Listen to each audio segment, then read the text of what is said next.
I have a problem with my 120 square foot shop. This is my table saw. This is my miter saw. Welder. That's a sander. Bandsaw, air filter, kind of dental vacuum, really. Drill press with no chuck because I broke it in a fit of rage. Husky, sandblaster, radial alarm saw. Radial alarm saw is currently serving as a workbench right now because I need a spot to put this because I use this more than I've ever used this. And not that it doesn't run, it works perfectly fine, I assume, but my shop doesn't have 220 power. So I'm in the process of getting videos prepped so that I can take the time to restore that and then sell it. Because in the current state that it's in, it's not going to sell for very much.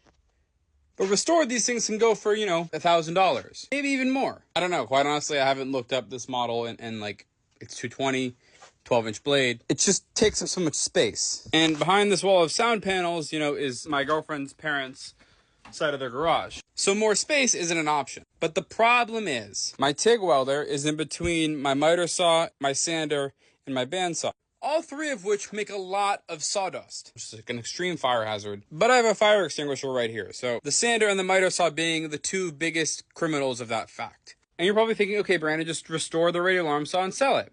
Right, but I just committed myself to 2 videos a month on YouTube of, my restorations and all my builds and all that stuff, everything like that. I've got a cool new electric bike coming in the next few days that I'm going to be turning into a very cool thing. Not going to spoil that until it's done. And the other issue is that my welding table, which is collapsible, obviously, is across the room. Granted, it's a whole 1, 2, 3 steps away. It's just massively inconvenient to get out because I have to shimmy this thing and the wheels are that way. So I'm thinking, what if I take this tabletop off, find a new place for this for now, and then turn this that way and put it against the wall? That'll open up this walkway a little more, and then I'd be able to store my welding table this way. In a perfect world, it would fit right here, in this little space, but my sandblaster opens like this, and it's 39.5 inches tall, and the bottom of the door comes up to 34.25, roughly. This thing also weighs 300 pounds, so moving it around isn't something that's very easy. I also have a scroll saw that I need to restore as well, but I need to find a place for my new garbage can, which is already full. So from center shop, it's my camera right there.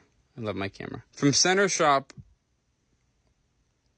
that's the shop. I don't know. Ideally, I have a set place for welding that's easily accessible and quick to set up. So ideally, that whole space right there is where I weld.